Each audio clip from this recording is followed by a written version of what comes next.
Assalamualaikum warahmatullahi wabarakatuh. Shalom untuk kita semua. Terima kasih Ibu dosen dan teman-teman semua atas kesempatan yang telah diberikan kepada kelompok kami, kelompok keempat. Saat ini kelompok kami akan mempresentasikan hasil dari diskusi kami. Selanjutnya kita akan masuk pada sesi perkenalan dengan saya sendiri, Indri Novanti Penma. Saya Agnes Yulan Terlewan. Saya Ahmad Rizal. Saya Kristila Weri. Dan saya Mutiara Bening. Baik, selanjutnya kita akan masuk pada sesi presentasi. Kelompok kami akan mempresentasikan tentang kaitan dan manfaat customer service dalam proses logistik. Baik, kita langsung masuk saja pada yang pertama, pengertian customer service. Customer service adalah posisi jabatan yang bertugas untuk memberikan pelayanan serta kepuasan kepada pelanggan, juga memberikan informasi dan penyelesaian keluhan tentang produk yang dialami oleh customer-nya. Jadi customer service digunakan oleh perusahaan untuk memberikan layanan optimal kepada para customer. Next.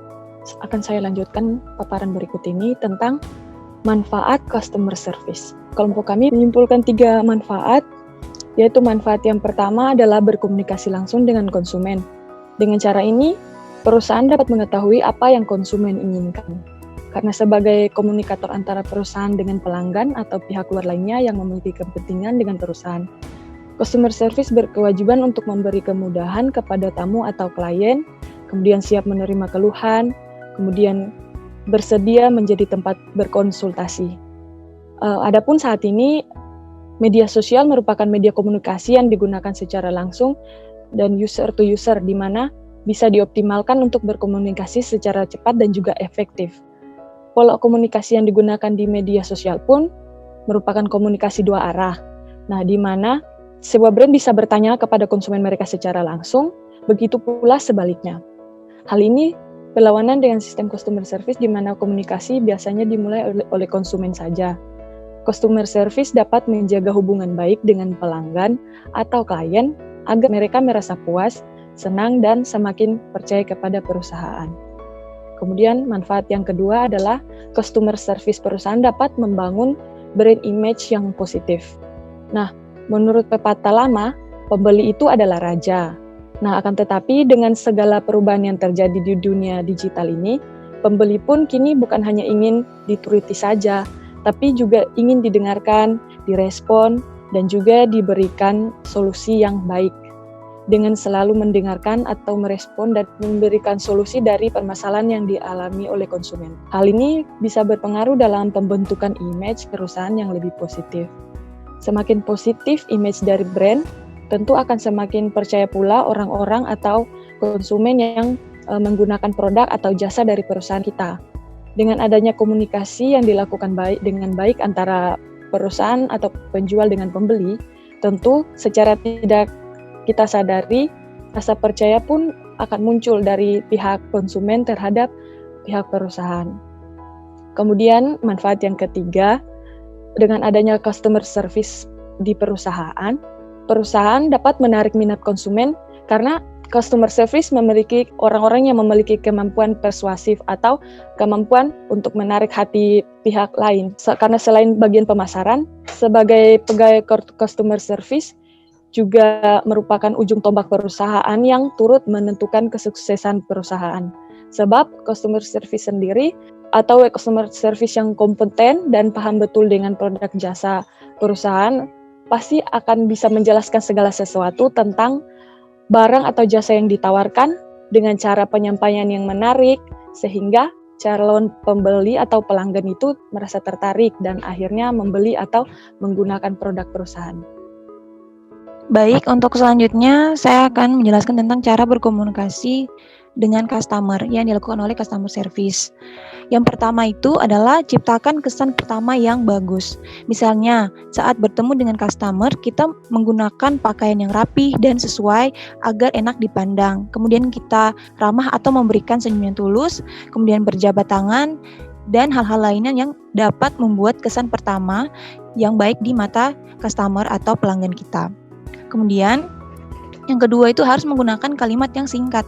Nah, kenapa harus menggunakan kalimat yang singkat dan mudah dimengerti?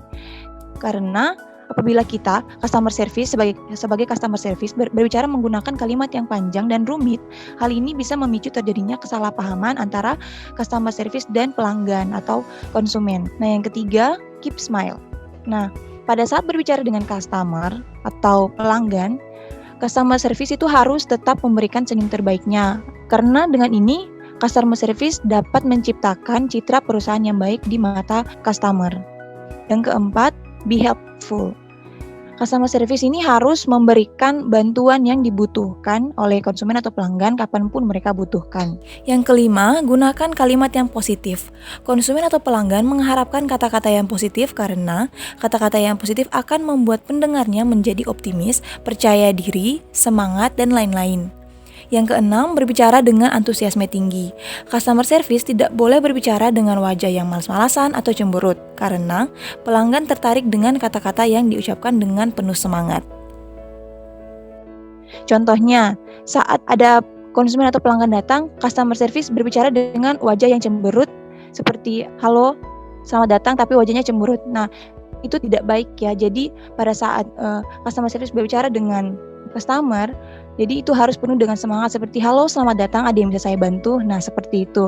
Jadi customer pun menjadi puas dan senang berkonsultasi atau berbicara dengan customer service. Kemudian yang ketujuh, biarkan mata berbicara. Nah konsumen atau pelanggan akan merasa nyaman apabila tatapan mata hormat, ditetap dengan tatapan mata hormat dan bermartabat dan sopan. Nah kemudian yang kedelapan adalah be sincere. Customer service itu harus tulus dalam melayani pelanggan atau konsumen. Jika customer service terlihat jelas melalui guratan wajah dan gerak-gerik atau bahasa tubuh. Poin yang kesembilan, keep your emotion. Maksudnya adalah customer service tidak boleh terpancing emosi negatif saat ada keluhan atau komplain yang diungkapkan secara tidak simpatik oleh konsumen. Setiap customer service harus bisa menahan emosi. Kemudian yang terakhir adalah menjaga attitude. Nah, yang terpenting bagi konsumen adalah bukan hanya terlihat di luar atau penampilannya saja, namun yang terlihat dari dalam. Yang jauh lebih penting yaitu attitude. Jika seorang customer service memiliki attitude yang baik, selanjutnya customer atau pelanggan akan senang berkomunikasi dengan customer service. Baik, next. Baiklah, selanjutnya ada bisnis logistik. Kepuasan pelanggan adalah kondisi di mana pelanggan logistik, yaitu penerima barang atau kargo, dapat menerima produk atau barang dengan 5T, yaitu tepat waktu, tepat jumlah, tepat harga, tepat tempat, dan tepat kualitas, serta mendapatkan kemudahan dalam mengakses informasi barang yang berkaitan. Itu kenapa dalam logistik, kepuasan pelanggan itu sangat diperlukan, karena jika pelanggan tidak puas dengan pelayanan logistik yang kita kirimkan, maka pelanggan bisa beralih ke saingan atau rival kita begitu. Nah, apa yang diinginkan pelanggan dari layanan logistik tersebut, kita juga bisa sebut dengan 5T tadi. Nah, namun ada tambahan lagi, yaitu kita bisa sebut dengan 7R, yang terdiri dari right quality, right quantity, right time, right place, right impression, right price, dan right information. Jadi 7R ini sangat penting dan kita harus benar-benar memperhatikan 7R ini agar nantinya kita sebagai pelayan logistik ini bisa mendapatkan kepuasan dari pelanggan, yang mana hal itu sangat diperlukan sebagai kita seorang tender atau sebagai teman dari pelanggan kita begitu. Lalu berikutnya, hal yang perlu diperhatikan dalam menawarkan dan mengelola layanan pelanggan. Yang pertama yaitu stock availability. Itu jelas. Kenapa sih stok itu harus ada agar pelanggan itu mendapatkan barang atau produk yang kita inginkan. Kalau tidak ada stok, maka pelanggan tidak akan puas dengan layanan kita. Lalu yang kedua, lead time service. Lead time atau waktu tunggu itu tidak boleh terlalu lama sehingga pelanggan tidak terlalu menunggu begitu lama untuk mendapatkan barang atau produk yang kita kirimkan. Yang ketiga yaitu layanan jam kerja. Yang keempat yaitu layanan jaminan mutu produk jelas. Jadi barang atau produk yang kita kirim itu dikirimkan dengan keadaan atau mutu yang masih bagus. Yang kelima ada layanan akurat sesuai dengan apa yang kita tuliskan di kontrak. Jadi semisal kita bisa mengirimkan dalam jangka waktu 2 minggu, maka kita harus mengirimkan dalam jangka waktu 2 minggu juga begitu. Lalu yang keenam ada layanan pengiriman. Layanan pengiriman bisa kita sebut juga dengan distribusi dan transportasi. Lalu yang ketujuh, layanan impresi atau kesan dari pelanggan terhadap kita begitu. Lalu yang kedelapan, layanan pengolahan logistik, cara kita mengatur logistik itu. Lalu yang kesembilan, layanan informasi. Ini juga bisa berkaitan dengan customer service secara langsung begitu. Lalu yang 10, layanan pengambilan barang. Dan yang ke-11, layanan insidental lainnya. Nah, ya, lalu dilanjutkan oleh teman. Ya baik, saya akan melanjutkan yaitu dengan customer service di gudang. Nah, gudang di sini yaitu ada beberapa gudang, yaitu yang pertama gudang konsolidasi. Nah, gudang ini berfungsi sebagai tempat untuk mengumpulkan barang yang berasal dari beberapa lokasi asal atau dari beberapa pabrik. Nah, masing-masing ini berbeda lokasi maupun barang, hingga fungsi gudang ini di sini sebagai tempat pengumpulan dan pengaturan barang-barang sebelum dikirim ke lokasi tujuan. Sesuai pada tabel, diilustrasikan ada 3 pabrik atau 3 customer A, B, dan C. Customer A memproduksi produk A, customer B memproduksi produk B, dan customer C memproduksi produk C. Nah, setelah itu, customer A, B, C ini mau mengirim produk mereka ke customer X, tetapi sebelumnya itu harus dikirim dulu ke gudang konsolidasi ini. Nah, dari gudang konsolidasi ini, barulah barang itu disiapkan sesuai kebutuhan customer X, dan dari gudang ini sendirilah yang akan mengirimkan produk ke customer X. Nah, yang berikut yaitu gudang sebagai pusat distribusi. Nah, gudang sebagai pusat distribusi ini digunakan sebagai tempat pengumpulan dan penyimpanan barang atau produk sementara waktu dari suatu lokasi, misalnya pabrik, untuk selanjutnya dikirim ke beberapa lokasi tujuan ketika dibutuhkan. Nah, misalnya pabrik A memproduksi produk A, dan setelah itu dikirim ke pusat distribusi. Nah, dari pusat distribusi inilah dia akan mengirimkan ke beberapa pelanggan. Misalnya ada 3 pelanggan, berarti dari gudang pusat distribusi inilah dia akan mengirimkan produk ke pelanggan X, pelanggan Y, dan pelanggan Z. Nah, yang berikut yaitu gudang sebagai tempat break bulk operation. Nah, gudang ini berfungsi sebagai tempat untuk memecah barang atau produk yang dikirim dalam volume besar menjadi beberapa bagian dengan masing-masing bervolume lebih kecil. Nah, seperti pada gambar yang ditampilkan, sebuah pabrik A menghasilkan produk A yang dibutuhkan oleh 3 customer atau pelanggan dengan volume kebutuhan yang berbeda-beda. Pabrik A ini mengirimkan produknya ke gudang sebagai tempat untuk memecah volume pengirimannya. Nah, dari gudang tersebut, kemudian dilakukan pengiriman ke 3 pelanggan sesuai dengan volume yang dibutuhkan. Misalnya produk A, pabrik A memproduksi 100 unit produk, kemudian dikirim ke gudang break bulk operation, kemudian dari gudang tersebut mengirimkannya ke pelanggan X. Pelanggan X tersebut membutuhkan 50 unit produk, maka dikirimkan 50 unit produk. Pelanggannya membutuhkan 25 unit produk, maka gudang break bulk operation ini mengirimkan 25 produk.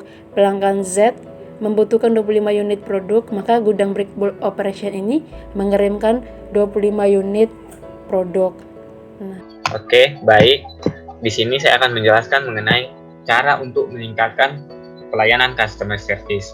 Bagi seseorang yang menggeluti dunia perbisnisan, dikarenakan itu sangat tergantung dari respon kita. Apabila respon kita baik terhadap pelanggan, itu gunanya untuk meningkatkan penjualan kita. Begitupun sebaliknya, apabila respon kita kurang menyenangkan buat pelanggan, itu akan merugikan bagi perusahaan kita tersebut.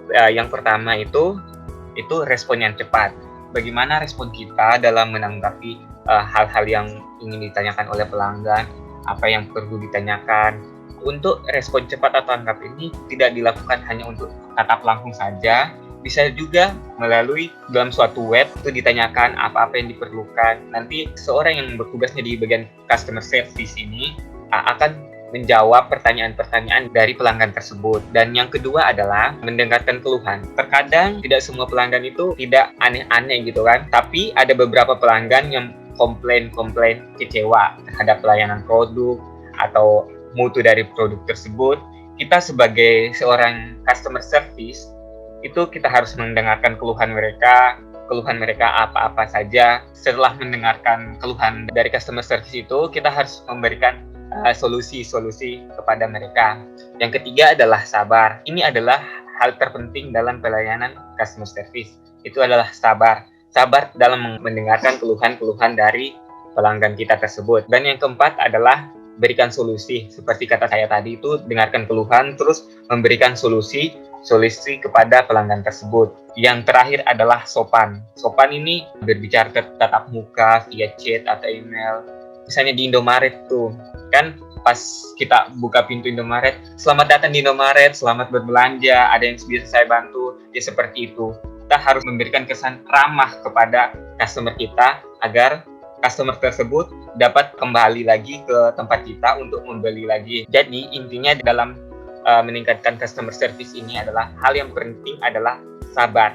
Ini adalah kunci utama agar customer kita tidak lari ke pesaing yang lain.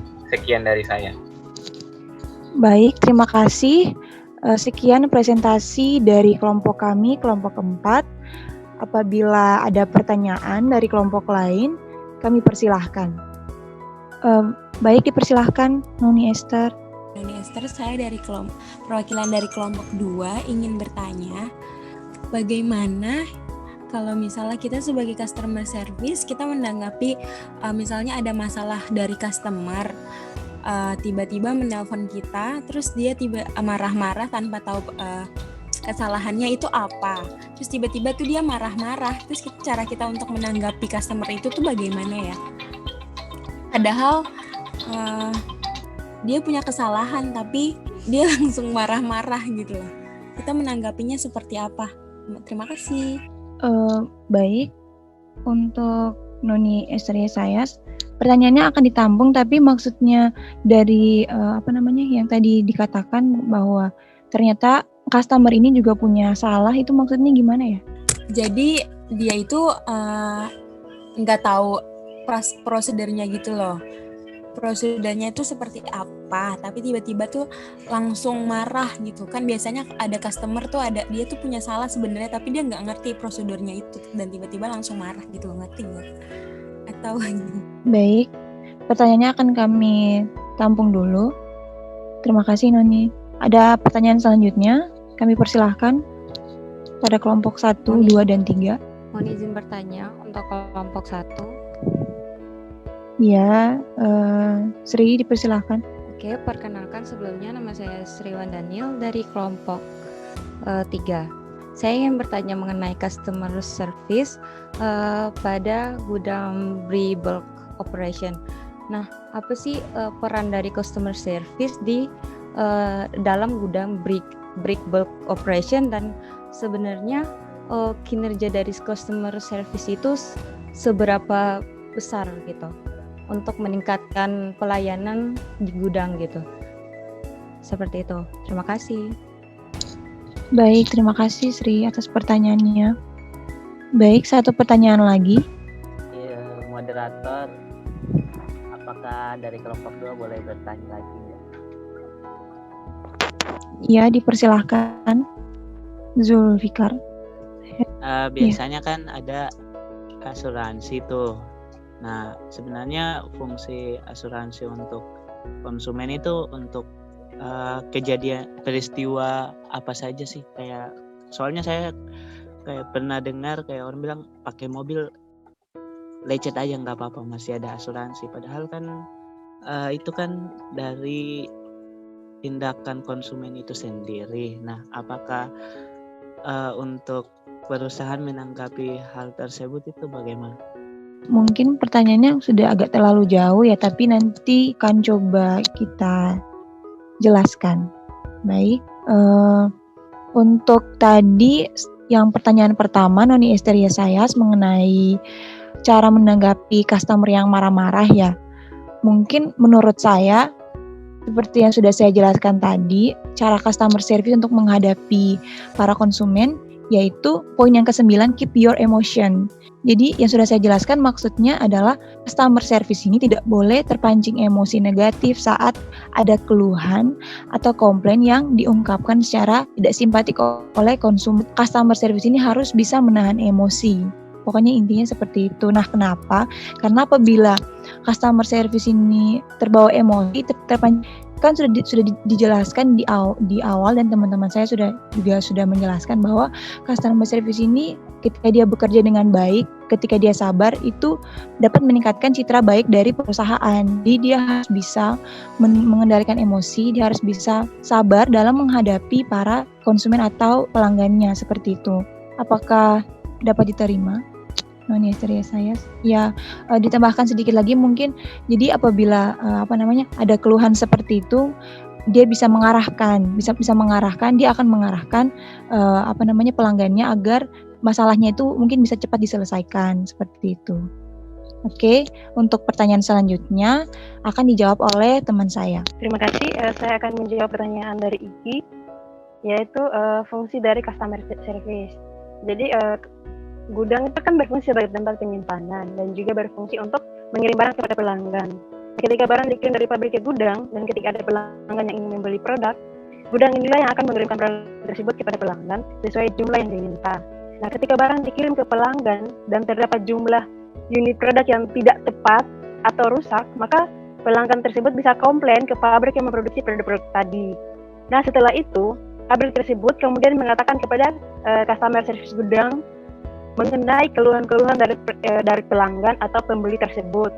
Nah, setelah itu customer service yang sudah mendengar keluhan-keluhan pelanggan dari pabrik tersebut kemudian menyampaikan kepada kepala gudang, sehingga ke depannya barang atau produk yang akan dikirim harus tepat dan memiliki kualitas yang baik. Yaitu mungkin jawaban dari saya. Terima kasih.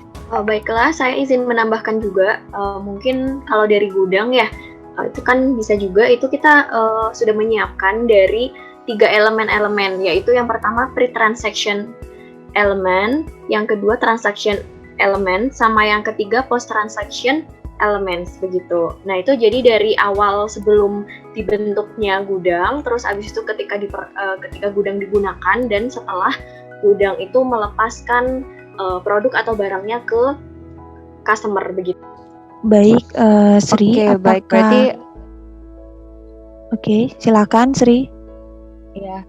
Oke, berarti dari penjelasan sebelumnya dan jawaban sebelumnya itu berarti secara tidak langsung customer service itu berperan tidak sepenuhnya ya, untuk gudang customer service-nya itu tidak berperan secara langsung seperti misalkan supermarket yang misalkan 3S, senyum sapa salam dan sebagainya. Begitu ya?